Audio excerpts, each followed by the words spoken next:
And your fist would stop, and I'll try to remember to.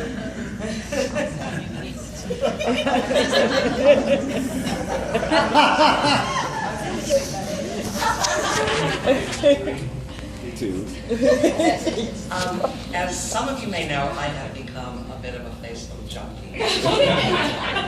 So when I found out that my dear friend, Elighie Wilson, had received the Sanford Award, one of the 2 recipients this year, I ran to the internet and shared the great news.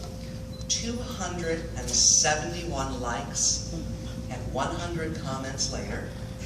That's a greater response than the average bear has for the birth of one of her cubs. I determined that Elighie was popular.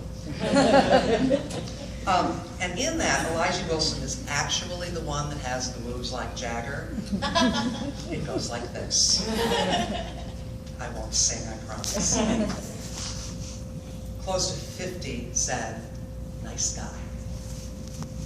Over 25, well deserved. Far too many, you never age.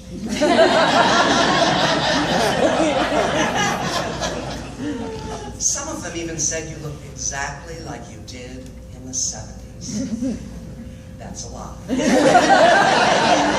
I knew Elighie in the 70s.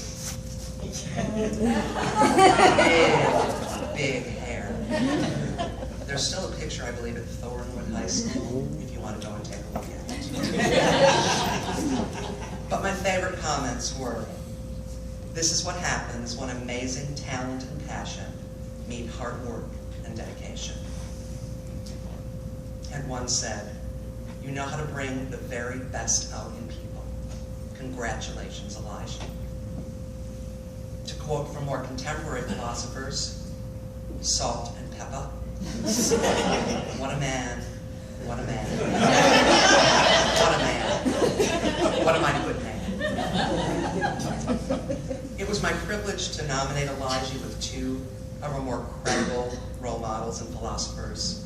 Lauren Morgan, who shared, while an accomplished scholar in the field of communication and an exceptional mentor, it is Elighie's passionate commitment and dedication to being a leader in his field that make him such an extraordinary professional.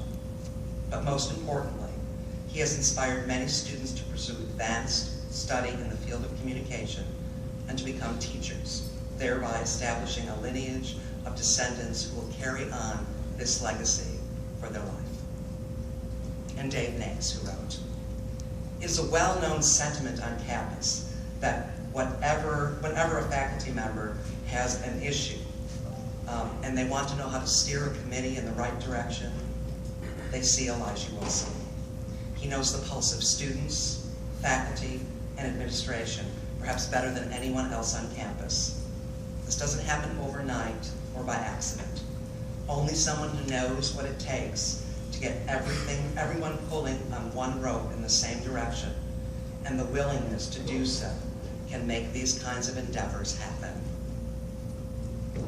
In 2000, when my longtime colleague John Hires passed, I asked Elighie if he thought he might like to join me at Downers Grove South and work as a speech coach with me. He, of course, had his own successful college program, but he agreed to help me out in the short term. A dozen